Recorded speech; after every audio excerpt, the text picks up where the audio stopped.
Tonino Caligari, attivist żagħżugħ fl-età tenera ta' 22 sena minn Ħażabbar. Kien mitmarraq 62 sena ilu waqt li ħareġ jistat fl-inħawi ta' Witilajn. Kien bħallum il-25 ta' Ġunju ta' 62 sena ilu meta sar il-funeral tiegħu li kawża ta' sitwazzjoni politika reliġjuża ta' dak iż-żmien baqa' mmarkat b'teba' kbira sewda fl-istorja ta' pajjiżna. Minħabba twemminu l-attiviżmu tiegħu fil-Partit Laburista, Caligari spiċċa jindifen fil-parti mhux ikkonsagrata taċ-ċimiterju tal-Addolorata, magħrufa bħala l-Miżbla.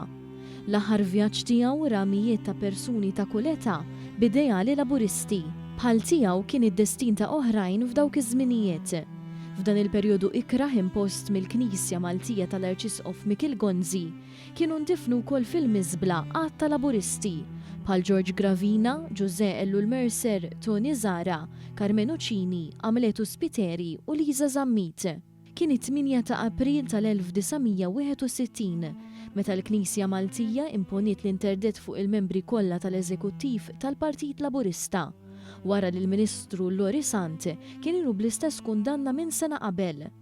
Dan seħ wara li fil-gazzetta The Struggle li tagħha Lori Sant kien editur, intqal li f'pastorali tal-isqfijiet kien hemm paragrafi politiċi. Fis-26 ta' Mejju tal-istess sena, il-Knisja firxet l-interdett anke fuq dawk li kienu jaqraw il-gazzetti soċjalisti u jew saħansitra jattendu l-attivitajiet tal-Partit Laburista. Dawk interdettjati kienu awtomatikament imċaħdin mis-segramenti u li kundannati fajnejn il-Knisja Konservattiva ma setgħux iqerru jew jitqarbnu u lanqas jiżżewġu b'mod tradizzjonali. Imma minflok kellhom jinħbew fis-sagristiji. La setgħu jirċievu tberik fi djar u l-ar kienu jmutu mingħajr ma jingħataw il-griżma tal-morda.